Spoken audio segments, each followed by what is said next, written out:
Untamed. 5, 4, 3, 2, 1. The Platform. iOS, it's only sport. It's only sport. Martin, Devlin, Lachlan Moore. We do a program every single afternoon, Monday through Friday. Just a sports show, a dumb old, silly old sports show on the Platform 1 till 4. And this is what we think are some of the best bits of that show cobbled together for you in podcast form. 2 massive games in store over the next couple of nights. First up, Wawas away St George, and this is at Wollongong tonight. A banana skin game. I'm a little worried about this one. Look, it's a game that the Warriors should win. Should win. How often have we said that over the last few years, apart from never? Too close for comfort. Tomorrow night, the Super Rugby final, Crusaders versus Chiefs. Well, that one's just simply too close to call. Greg Martin, Liam Messam, Monty Betham as we build up to another big weekend of Trans-Tasman action. But as always, tablets in hand, gather my flock. It is time for a sermon. Let's go to the mountaintop. We live in an amazing, amazing world, and it's wasted on the crappiest generation of just spoiled idiots. What a cracking Super Rugby final we got going on tomorrow night. The 2 best teams in the comp. That's without question. 2 sides stacked full of All Blacks, so much to play for, and a great occasion to see our very best players playing under real pressure in a winner-take-all situation. Just like's going to happen, that's right, at the World Cup later in the year. Who is more desperate? Who's more pragmatic? Who is more ruthless? Who, when it matters most, turns up? Because neither of these teams, unlike the Auckland Blues and the Origin Blues, are shrinking violets. You saw that clear evidence of in both semi-finals. The Crusaders players, regardless of who gets selected, regardless of who is missing because of injuries, they seem to have this magical switch to flick. It's real. They get it. They exhibit the exact attitude that you need to win things. And really none of this is any surprise, is it? We've seen it year after year after year after year since Razor took over in 2017. That year, they went to South Africa. They beat the Lions in Joburg for the title. Now, you don't do that by caring about your Instagram likes. Listen for the Blues players. I'm talking Auckland Blues players and every other pretenders in this competition. Social media posts don't crown champions. You have to earn these victories. These trophies, semi-finals, finals, are the leveller. These games show what type of team that you are, whether you really do have it as a player. Now, we have lots in this country, I believe, who are really good Super Rugby players. Very good. And that's about where their level lies. Can you step up to be an All Black? If what we saw in Friday's semi-finals Blues Crusaders isn't the biggest eye-opener for the All Black selectors, I don't know what is. 90% of that Blues side should never be allowed near an All Black jersey anymore. They shouldn't be playing at the Rugby World Cup. We pick these players, we lose. Because they are losing players. They don't have the mentality. It's okay to lose. That's what they think, those guys. Hey, we made the semis. We did well this season. We made the semis in a 5-team competition. The Chiefs are trying to be the next Crusaders. And over the last couple of weekends, I think they're showing they might well win it all. Neither the Reds nor the Brumbies are near the Chiefs talent-wise. And both teams came to play. Both were seriously committed. Both had to be beaten. It doesn't matter on occasions like this how much you win by. The Chiefs weren't at their best in either of those games, but neither did they look like losing. This is the perfect ending for me for this year's Super Rugby competition. It is a World Cup year. The players have everything to play for, and the 2 best teams are competing for the silverware. How good is this? Devlin. What do you want? We want information. Information. You won't get it. The Platform. 1:14 time, then we'll take your texts right throughout the program. 5050. Martin, golf courses go to Pookie, St Andrews and Augusta, says this texter. And another one reminding us that hooker ticket was the largest port in the country in its heyday. 40 ships wrecked on the bar. First commercial flight in the country came out of there as well.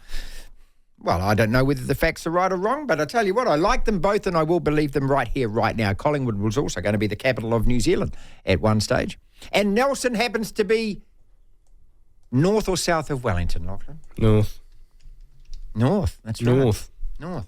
Another text has come in. Martin, these Christmas holidays, you seriously need to take Lachlan on a 3-week road trip all around New Zealand. This will do wonders for his education. It won't do a lot for you. I'm not going on bloody holiday with Lachlan, for God's sake. No.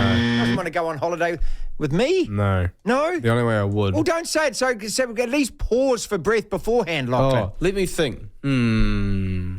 I'm going to have to say no. Okay, well, at least you had a little think about it, okay, and it wasn't an instantaneous reaction. Let us do some sports news headlines. Let us talk Super Rugby. Let us talk Warriors. We'll do it in the opposite order. We'll take Monty Betham to start with and then Liam Messam. Simon Doyle on the program, Zane the Warrior Holic on the program, Marto Costo. And we're also going to get an Australian perspective because I want to know what they think from that side about the Super Rugby final. I mean, we just talk about it from here, our side, don't we? So Christy Doran from Australia with his thoughts as well. Sports news, though, what we got? Great news to start off with for New Zealand rugby. All Blacks and Blues winger Mark Talia has re-signed with NZR and his current Super Rugby franchise for another 2 years beyond this year's Rugby World Cup. So that'll keep him around until 2025. So that's great news for Mark Talia and for the All Blacks and for the Blues, who have not had much good news over the last week or so, have they? Well, self-created. Self-created, yes.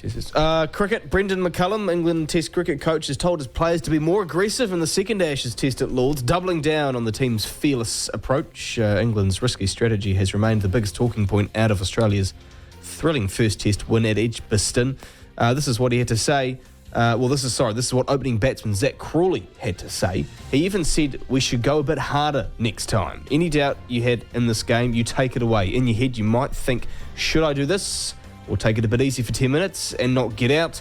Baz would say you should absolutely do that. He said to me, they put a man on the fence. Why didn't you hit it over him? I didn't even think about that. So Brendan McCullum doubling down on their style, which is not a surprise. Post-match, when Ben Stokes was talking, he's saying he was very upbeat and positive about the test. It almost feels like we kind of won. We took a lot away from that in the match. You lost. Yeah, mate, but they did, from where they were a year and a half ago. Well, okay, tell you what, Dooley's joining us after 2 o'clock and chatting to him a little bit earlier today. He said he blames McCullum and the selections for why they lost. Now, what happened out... Really? Yeah, so listen out for that, ladies and gentlemen. I haven't heard anyone with this kind of analysis, but he said you selected the wrong players. It's not about Baz Ball, it's who you picked and who you didn't. Okay. Some rugby league news. This came out yesterday. Des Hasler will resume his NRL coaching career. It'll be on the Gold Coast next season. He'll take over at the Titans. The club yesterday announced that head coach Justin Holbrook will leave the club immediately, informing him of their decision at 9:30am Australian time, so it would have been 11:30am our time, just 3 days out from the next game against the Broncos on Sunday. And then Des Hasler been confirmed as the coach from the start of next season. I was reading through an article before. I'll get it back up here. It doesn't talk about an interim coach. So I love Des Hasler, man. Interim. He's a nut bar, and he's exactly what we love about the NRL. Because are you watching him on the sideline, indulging in the press conferences? Yeah, welcome back, Des. Yeah, didn't he straight after the grand final that he lost, watched the replay of the game? So weird. That's normal. Yeah. An underwhelming first round for Kiwi golfer Lydia Ko at the latest major on the LPGA Tour, the Women's PGA Championship. And the world number 3 carded a 3 over par 74 this morning, and today should I say, and trails the leader by 8 shots at the Baltusrol Golf Club in Springfield, New Jersey. See, this is the problem, isn't it? This is a golfing major, right? And what's the name of it again? The Women's PGA Championship. Okay, well... The KPMG Women's PGA Championship. Okay, there you go. Every year it's a different sponsor. The ANA, the INI, the EVR, no one knows. Just call it what it goddamn is. Yeah, as I say, Lydia Ko, 8 shots off the lead. The leader is Leanne Pace, the South African golfer. And this is the thing about Lydia Ko. She wins these little tournaments. She's ranked number 1 in the world, but when it comes to the majors, she can't win them. Well, she's won a couple. Yeah, 10 years ago. Okay, right. With all due respect. Okay. She's distracted now. She's married. She married the billionaire guy. And finally, the San Antonio Spurs will look to end their 4-year playoff drought with the addition of the highly touted Victor Wembanyama. The Spurs selected the young, lanky Frenchman with the first pick in the NBA draft today. There was little to no doubt that San Antonio would select Wembanyama. They squeezed him, didn't they? They did. The clock was ticking 5 minutes, and they just about drained it. They used it. pretty much all 5 of the minutes. So he stands at 7'4", which is about 2.24 meters, I think. He's just a monster, but he just has the ball handling and the movement of a guard who shoots the ball so well. He can defend, he can do everything. He's the best prospect coming into the NBA since LeBron James. Since LeBron James? He's on that level. Yeah, I think so. I really do. His only issue is that he could put on a bit too much weight and that'll muck with his joints, with his knees and his ankles and whatnot. But anyway, that's what's making news, Martin. Devlin.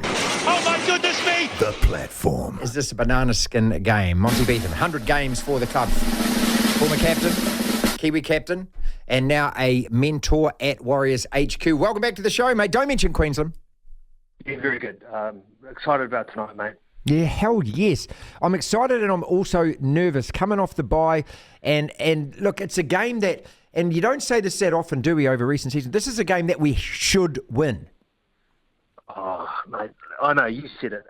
For me, there's a little bit of nerves around there as well because, I've got more nerves going to this game tonight than I had last week with the huge milestone game with 300 for Croker and then going to Canberra with a very good pack and a very hard place to win at down there in Canberra GIO Stadium. But this is a hard place to visit. I think we've only had the one win over their career there, and the record against St George is not good. However, this is not the same team, so I don't look at stats in the past. This team is a different team. It's a team that I've really enjoyed watching, and they're galvanised and they're playing really strong. But having been in that position before, gone to St George and Wollongong in particular, and had your pants pulled down and lost, it is one of those ones where I'm just a tad nervous, Marty. Yeah, look, I mean, this to me, there are times during a season, and I mean, you've been in this position, obviously, where you have moments and tests and games that you look back on, and a lot swings on these kind of games, and a lot of people will probably think, oh no, those games are actually the really competitive games against the best teams. But these banana skin games, and I'm glad I'm calling it that, because that means the Warriors are in a great position, and that's why it's a banana skin. You put a smile on my face when you said banana skin game, because, in years gone past, everyone would go, oh, no, they're going to win. They're going to win by 13 plus. But that is the importance of this game. And as you should test, it is where they are on the ladder, which means, it means they slip up. It's not a game where, you go in there thinking, they must win or they should win. But I'm excited about this because, as he's done all year, he's addressed his boys well and talking Andrew Webster, and he's they've trained well through the week, and we've obviously got a few boys back. Dylan Walker comes back, and he's been crucial for the success of this side. And I think he's been one of the best buys this season across the NRL, let alone the Warriors. I didn't think he'd be as important as he is, and he's been huge in terms of his contribution and what he's been able to do in the middle of the park. And I think against these big guys, the Canberra Raiders, it's a huge bench as well. I mean, against the St George Dragons, it's a huge bench as well that are starting and that are actually coming off. It means that, him playing through the middle of that leg speed and that little bit of smarts is going to be huge for the side. Monty Betham with us, former captain of the Warriors. He's played over 100 games for our team. He knows what he's talking about. Well, a couple of things that give me a lot of faith here. One of them is humility. You're around these guys a lot, so you can detect that. You can detect the rise in emotion, the rise in arousal levels, for want of a better term, all of that kind of stuff, the feet on the ground stuff. Is that something that, am I on the right track here when I'm saying that I believe this is a humble side? Because from humility comes strength to me. Very humble side. I think years gone by, people would look at Sean Johnson and think that he, was probably a little bit, not showy, but a guy that, had a bit of an attitude. But you've seen this year the way he's played, he's been selfless, and the fact that even after a bang on the nose last week against the Raiders, he wanted to get back on that field for the last few minutes, in which he scored a try. He never gives up for the side, and it's been shown since day one when he's come out on the paddock this year in pre-season, and with Chancellor Cookstone, and the way they care for each other and where they keep pushing each other and challenge themselves daily to be better. When they come back with big wins after the Canberra Raiders, everyone amongst that squad come back and they realise they've still got a job to do, and they've been training just as hard each week and making sure that they keep getting better, and that's the humility you talk about, and also them enjoying each other's company and enjoying what it's like to be part of a winning culture and team. Another thing I'm impressed with, I look at the points differential. I don't know when we had a positive points differential at this stage of a season. I don't know when the last time was, but it's so important, because that says to me a couple of things. I think we're the only team, if not, we're only one of maybe one or two teams that haven't had 40 points put on us. Newcastle put 34. That is the most. So I take a lot of faith in that. I also take a lot of faith from our goal line defence, like you saw against Canberra. The first 20, 30 minutes we played without the ball. These are the things that I look at in games like tonight to give myself confidence. Yeah, when you look at stats, I think we're the third best defensive team in the competition, and for a Warriors side, this is the best defensively we've seen since 2011 team, which made the grand final. So it just shows you where they are in terms of standings and how important defence is. You talk about that resilience on the goal line. That's one thing, but a lot of people haven't spoken about the fitness of the side, and that's why I know this side is probably the fittest side in the competition. It would be up there with the best, if not the fittest of all. And I think that's the one thing, because you can be resilient or want to be resilient all you want, but if you don't have what it takes in terms of having petrol left in the tank to dig deep and have that engine to keep pushing, you can't get it done. And that's helped through, obviously, what couples have done with the side, but also, the wrestling, little bits and pieces they've done there. The boys are in fantastic shape, and that all comes down to it. It's probably the most holistic I've seen this side or squad for a number of years. Normally I go into Sky TV and putting on the game, and sometimes I go in and I go, look, I just don't think we'll get the result tonight. But there's not been a game this year that I turn up and think we're not going to get the result tonight. I really feel that this side has a chance each and every game to play, and I think that's regardless of who they play through this team, through this competition all year round. I think the Warriors side, if they play their best and play to their strengths, can beat anyone. To hear the full interview, download the platform at the App Store. Via Platform Plus, you can go back and listen to the whole show and all of the interviews in full. St George Illawarra at Wollongong hosting the Warriors. Next! I'm the Minister of Common Sense. Well, who chose you? Next! Who chose you? Next! It doesn't matter who chose me. I am the Minister of Common Sense. That's how this works. I chose myself. Questions about the Warriors. First up, he mentioned Ben Hunt there. His contribution tonight. He will back up from Origin. How influential is this guy going to be? Because he can take a game over Lachlan. Yeah. Great, you're unimpressed. I like that. He can take a game over, but it's not...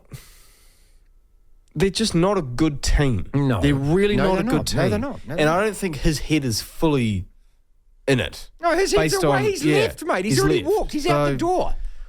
His influence is going to be quite minimal, I would think. And the rest of the Dragons team is just all over the place. That is why I believe if the Warriors heat them early, it's done. I reckon that this game's done at halftime. Yeah. I don't think that they have got whatever it is to give a stuff. They are New South Wales wearing a red V. Next! Warriors 8-6 at the moment.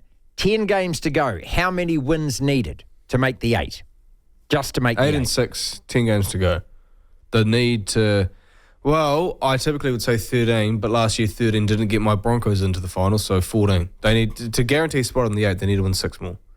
I reckon they win 6 more. I reckon they make top 6. Next! Top 6? If they win 14, just because it's so close on the points table. So points table. At the moment, Warriors sitting there on 18 points. Same as the Rabbits, same as the Raiders, same as the Roosters. Sea Eagles tucked in on 17 points, just above the Warriors. Eels are on 18 as well. The Sharks, who are on 20, and then you jump to the 22 teams, Panthers, Broncos, and Storm. What are you expecting performance-wise from the Warriors tonight? How do you expect them to play? Well, disciplined. The way they played all year. Solid defence, high completion rate. And then they'll finish off their set smartly. So you don't think anything's going to change much, do you? Well, why would it? They've got a formula. That's what we want to hear. They've got a formula to win. Stick to the formula. They're playing well.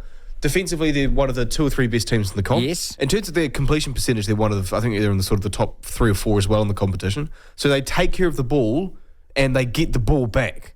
And then they take care of it and they get it back and whatnot. And then, as we saw against Canberra, their attack just seems to be a little bit more, what's the word? Clicking a lot more than it was earlier on in the year. They're starting to put points on the board. 30 against the Dolphins, 36 against Canberra, both top 8 qualities type sides. So their attack's starting to really click as well. Next! Since the loss to the Storm, where they conceded 30 points, went down 30-22, gutsy performance, but weren't quite there, have conceded in the last 6 games, 14, 18, 12, 28. That 28 was, of course, to your Broncos and Napier, 8 and 14. That's 94 points across the last 6 games.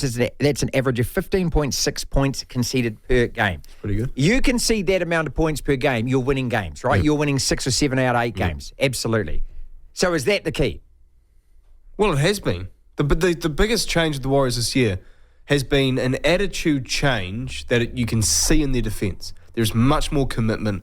There's much more of a team dynamic in the way they are defending this year, which they didn't have last year, which is an attitude change, which I think stems absolutely down from the coach and the new coach they've brought in.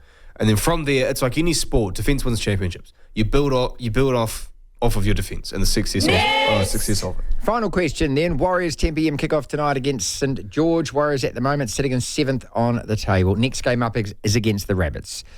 Lost 5 of the last 9. Warriors. Lost 5 of the last 9. However, have won 3 of the last 4. What is more relevant of those two stats, or are they both irrelevant? I'd say the winning 3 of their last 4 is more relevant because it's more recent. Isn't that amazing when you look at it? Lost 5 of the last 9. Yeah, but those 5, who are they against? The Broncos, top 4 side. Knights. The Panthers, top 4 side. Storm, top Roosters, 4 side. Penrith, Broncos. Roosters should be a top 4 side. And the Knights, they pushed my Broncos all the way the other weekend. The Knights are a competitive team. If you're playing the Knights this year, you're not going to win by much. No. So I wouldn't worry at all about the 5 losses. I mean, it's the same with the Broncos, with games they lost to the Panthers and the Storm, and we lost to the Bunnies. So yeah, I could get annoyed about it, but those are very good teams, and we're still building ourselves up towards becoming a perennial contender for years and years and years and years. All right, final question then. Next. Call it. Warriors win. Absolutely. Call it. Warriors win. Say it. The Warriors win.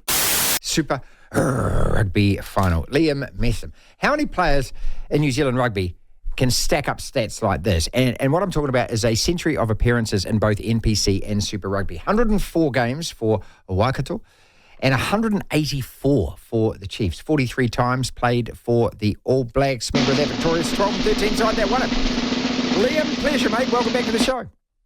No worries, my pleasure. I'm just interested in picking your brain, mate. I mean, you know what it's like going into these big games. How do you prepare with just days away? What do you do? What do you think about? Do you get all together? Just walk us through that. I think the main thing is you really want to enjoy your week. I think the good thing for the boys that they know that's their last game this week. So there are some great human beings that have put on the Chiefs jersey. That will be their last time in the Chiefs colours. So. Like a week like this, you're just really enjoying each other's company because this team is not going to be the same again. So, yeah, you're just trying to soak it all in and take up all those moments and, keeping the connection strong. How do you relax yourselves and how do you get so that you don't overthink it and overplay it in your mind? Ooh, I had kids at the time, so not much relaxing going on there. Right. It was, getting them ready for school and whatnot. But nice distraction probably, though. Yeah, it is probably a good distraction. But probably, just staying connected, a few coffees here or there. I'm not sure if Anton Leonard Brown's any good at cooking, but he always has guys over for dinner. Yep. Just little small things like that can go a long way in keeping the nerves down and keeping the mind busy. Who do you look at in the team? Do you look at the experienced guys, or do you look at the kind of the maverick, the joker in the team? Who sort of comes to the fore at times like this?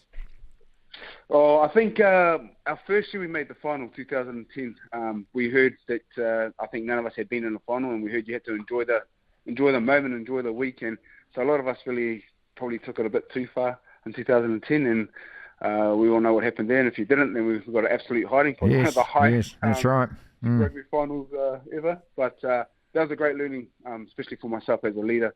And then come 2012, our first final, I was a lot more focused, a lot more putting it into, putting our energies in the right places. I think that's the main thing. There's a lot of outside noise, a lot of distractions, so that the leaders are the guys that you really want to look towards. Sam Kane, Brady Retallick, those two guys have been there before. I'm sure there'll be a calming influence on the lads. Well, the great news is that you obviously learnt well from that, because you bounced back only a couple of years later and went back-to-back titles. So, what were the things that you actually thought about afterwards? Did you, were there a few things that you thought, well, I'm definitely doing that differently if we get another chance? Oh yeah, 100%. Like I said, we just really enjoyed that week in South Africa. It was a big challenge going up to Loftus to play the Bulls. They were absolutely on fire that year.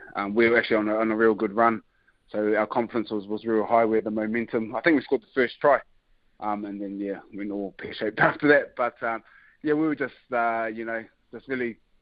I don't think we were that focused or lasered in for the game. And come 2012, it was a great learning for myself, just to make sure everyone was focused and, like I said, put our energy in the right place. Do you have to get distracted? Is that kind of part of it? Because what I'm trying to think of is how much goes into actually like team meetings, tactics, all of that kind of stuff, or is it about you've done all the work previous to this? Yeah, I think especially for the Chiefs boys, they've had 2 tough playoff games, and it's probably just about getting your body right. I'm not sure the game tactics or game plan would change too much from what they've had this season. Especially defensive-wise, and maybe there might be a few new attack moves, whatnot, but it's pretty similar player footy. So, yeah, it's just about getting that body right, getting fresh. Some guys have played some big minutes and played some big games, like Brody must have been absolute pieces. He's only a young fella, but he walks around like he's 100. So, just getting guys like that. Just getting their bodies right, and so they're fresh and ready to go, come game time. And there's some world-class players in there that have had world-class experience with the All Blacks, so they know what to do with the body and getting the team, humming come Saturday night. Because it doesn't really matter what you do during this week as long as you got to make sure you front up come 7:05 on Saturday night. Do you have themes? Do you have words? Do you have sort of crucial phrases that you keep in your mind and that you think about that you might say on the field? That kind of stuff. Yeah, I'm sure they have. It's definitely something you have during the season and something you fall back on. Especially when times get tough and you're in that precious sort of moment. So I'm sure that the team this year has their phrases or their theme that they've been working towards this season. And, it's high-performance sports, and I know everyone wants to win the title, so they get the opportunity on Saturday to do that. To hear the full interview, download the platform at the App Store. Via Platform Plus, you can go back and listen to the whole show and all of the interviews in full. 2:45 time. Mato then Costo after 3 o'clock. But right now, it is time for... It's the iOS Best of the Week. Big production number. Of the Week. Yeah, bring in the reverb.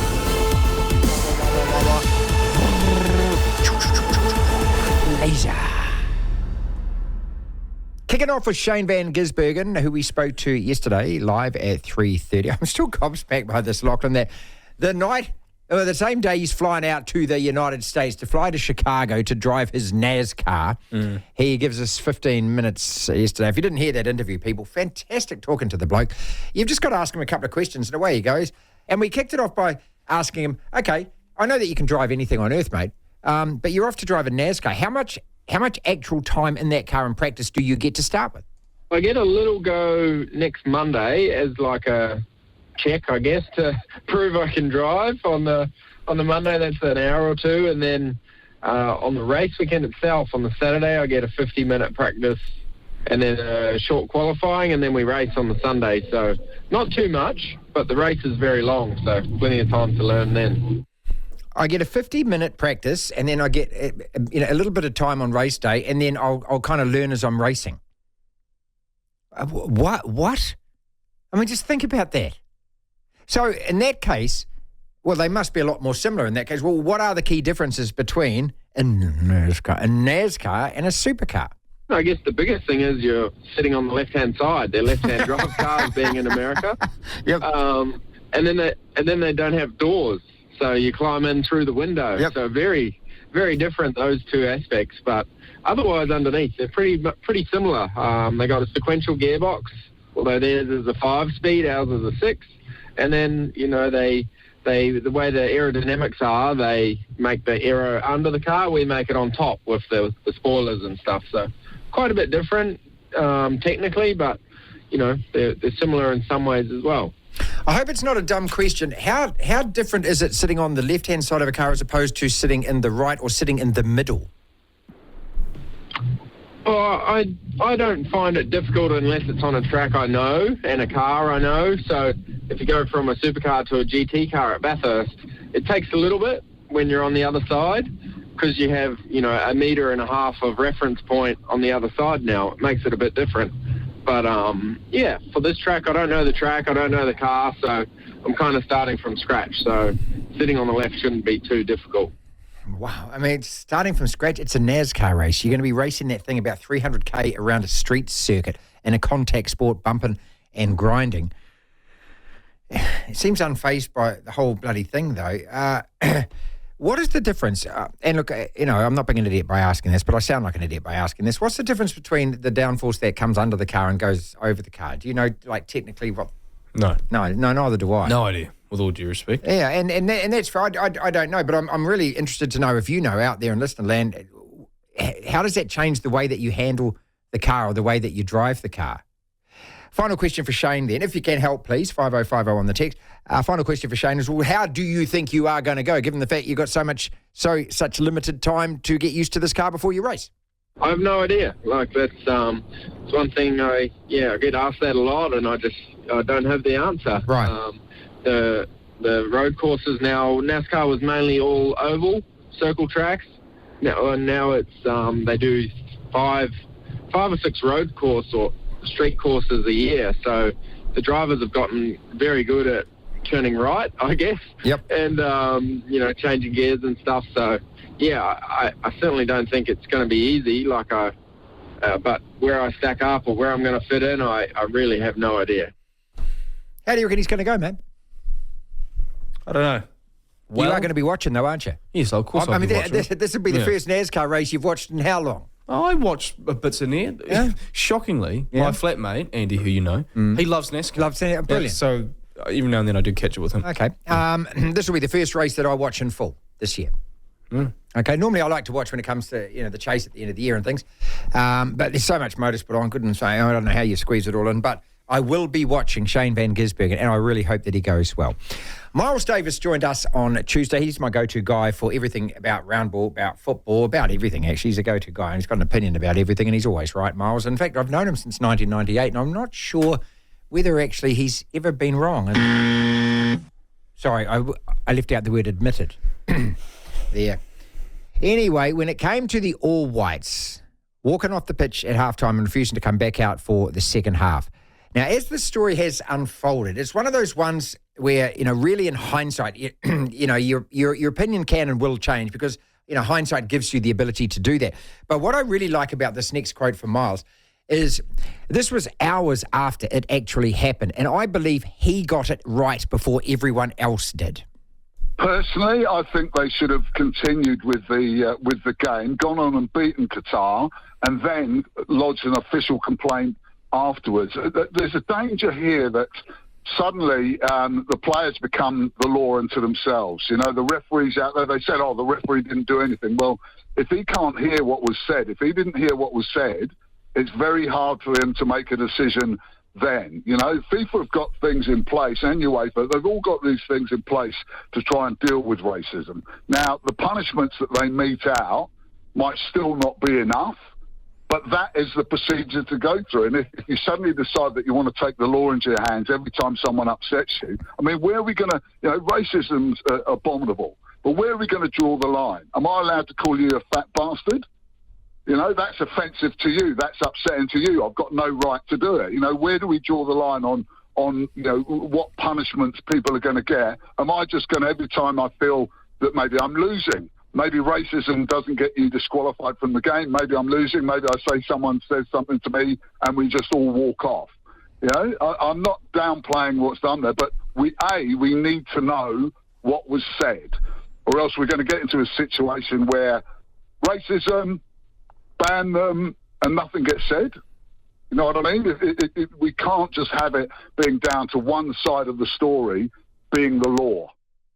Irrefutable. Listening to that again, Locke, irrefutable. I think he absolutely nailed it. What was that, about a minute 15 long? Argue against that, ladies. Minute and a half, yeah. Argue against that. That's a really well-constructed argument. It's full of passion. It's full of emotion, as it always is with Miles. But he got that first before everyone else did, and I got to give him credit for that, because my initial reaction was, hey, good on you guys for walking off the pitch. But as the days have unfolded since then, my position has altered. I still believe that, hey, I'm proud of any New Zealand side that stands up to racism. I don't care what is. Racism is BS. We all know that. But Miles is acknowledging that as well in that quote. However, was there a better way to deal with this? Yes, there was a better way to deal with this. And the better way to deal with this was to keep playing and let Andrew Pragnell, the CEO, take care of it. However, he bottled it because he let the players take over at that stage and let them decide. And now, even though we all feel righteous about this, we're not in a position with FIFA where we are right. And that's what I'm afraid of more than anything else. It doesn't matter whether we are right, because FIFA get to decide. So FIFA are right. And when it comes to football, without them, we don't have a sport in this country. That's the equation. Without their money, the sport does not exist in this country. And you can sit there and you can moan and bitch about, well, we're women and we deserve to be paid. That's pig. Football in this country has never made money. None of the professional clubs have ever made money. The associations never made money. It survives on handouts from FIFA, like most associations around the world do, which is why they're all beholden to FIFA. And now FIFA decide whether we were right or wrong. And they have this previous relationship with the Qataris. Ongoing. Which makes me very nervous. George Bennett was another special guest on the program this week. Road warrior. We love this guy. Absolutely love this guy. He's recovering at the moment from having his skin stripped off him. It's a complicated sport at the moment, and it doesn't help when you put a skin down, but it grows back and doesn't stop. A bit of skin down? It grows back. It grows back. You fell off your bike and it just gets ripped from you. A bit of skin down. So he crashed in the Tour de Suisse, and he was really playing this down in this interview because a dear mate of his died on that same tour going off a ravine. So this is George describing his crash. Well, we're going pretty quick, probably going about close to 70k an hour, and it was just a big fight for an important part of the race, and it wasn't a particularly hard area. It was, and then we started going downhill a little bit, and a couple of guys, I don't think people realize how it's sort of quite a lot of contact, and sort of guys were just pushing on a bit too hard for space in front of me and just touched up wheels and went down, and I just collected them and landed on the pavement. And then, of course, everyone's riding pretty close, so they all pile on top of you. I mean, it's definitely part of the sport. Well, do you have a fear then of getting back on the bike and racing if that's the case? Yeah, I mean, it is a very strange thought to just think like, okay, we'll pin a number on and get back at it. Like, there's never going to be a good time to do that again. There's never going to be a good time that's going to feel right and say, okay, enough time's passed, let's go. Elbows out, So I think you are right. Like when fear comes into the equation, you don't perform, and it happens to me a lot. Like depending on how I've crashed. I mean, if I've crashed myself in a corner, it does take a long time to get that confidence back, and then when you start thinking about the possibility of crashing, you brake. If you over brake, and you lose the wheel, I mean, you're just not in the race. So there is some kind of mental gymnastics that you have to perform to get yourself to stay on the wheel or to take those risks. And I think some of us will be ready to do that before others. The mental gymnastics, again, finally just explain that to us, because you train on your own. I mean, it's just getting your head around the fact that you are relying on no one but you. It can be a very lonely lifestyle at times. I mean, not always. I mean, there's obviously a good group of guys around me that I train with, like other pros, but cycling has changed so much in the last few years. Everything is so specific. I'm at the top of a mountain, essentially. No one else is up here at the moment around me. So, and training so specifically, we get given zones and I'm a climber, and some of my mates are, other Kiwi guys, none of them are climbers. So I can't train in Andorra with them because our zones are different. On the flat, it's a different story. But apart from, easy rides, we, might do recovery rides and things together. But a lot of the time now, I'm just training solo. And as much as it's like, if you need to be motivated, if you need someone to motivate you to get out the door, then you're in the wrong business, because, it's, if you're not going out in the rain, if you're not going out in the snow, whatever, you have to be able to suffer so much or be able to hurt yourself that if you're needing someone to get you on the bike, then you're not going to be able to push yourself when push comes to shove to actually, go through the pain, required to do the efforts. Devlin. That is a disgusting act. The platform. 3:20 it is. He joins us every single Friday around about this time. And we're talking Costos Corner coming shortly. This is Greg Martin. You're on holiday, pal. Where are you? Well, go to Moreton Island.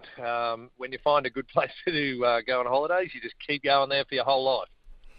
Wow. And let me, so when you think about holiday, does that mean that you don't do anything? And doing nothing means that you can sit there all day if you like and do nothing? No, you know the advantage of doing breakfast radio here in Brisbane and getting up at 3:21 every morning is that when do the fish bite? Early.